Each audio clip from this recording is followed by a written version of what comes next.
नमस्कार, आप देख रहे हैं मीडिया हलचल। मैं हूं आपके साथ पूजा यादव। एक परिवार जिसके लिए सीएम योगी मसीहा बनकर सामने आए। ये परिवार बिजनौर का है।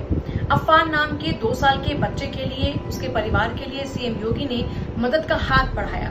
दरअसल सरकार की बाल सेवा योजना के जरिए ऐसे यतीम और अनाथ बच्चों को सरकार मदद पहुंचा रही है जिन्होंने कोरोना काल के दौरान अपने माता पिता को खो दिया, जिनके पास अब अपने माता पिता नहीं है, जिनकी देखभाल के लिए कोई नहीं है, जिनके सामने उनके खाने पीने और उनके भविष्य का सबसे बड़ा जो सवाल उनके सर पर मंडरा रहा था, उस सवाल के जवाब के तौर पर सीएम ने इस योजना की शुरुआत की है और सरकार अब ऐसे बच्चों की अभिभावक बन गई है।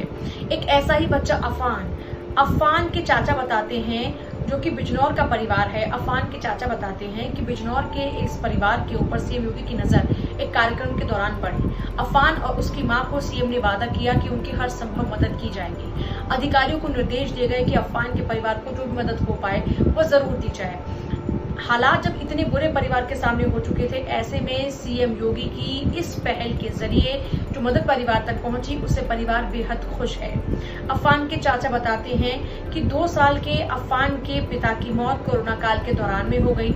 उसके बाद परिवार के सामने बहुत सारी समस्याएं उठ खड़ी हुई थी। हालात यहाँ तक बन पाए थे कि अफान की मां के पास अफान को ही खिलाने पिलाने के लिए 1 रुपया तक नहीं था।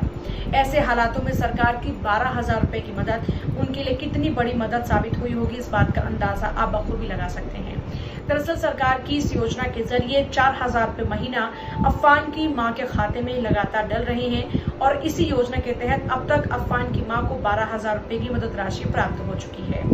अफान जैसे न जाने कितने ही और बच्चे हैं जिनको सरकार की इस योजना के जरिए फायदा पहुंचा है और इस योजना के जरिए उन मासूम बच्चों के भविष्य पर जो खतरा मंडरा रहा था, वो खतरा कुछ हद तक टल गया है, क्योंकि उनके सामने भविष्य को लेकर, उनकी मां के सामने, उनके जो परिवार अब उनको रख रहे हैं या फिर जिनके पास कोई भी नहीं है, उनके सामने भविष्य को लेकर थोड़ी सी शंकाएं जरूर दूर हुई होंगी।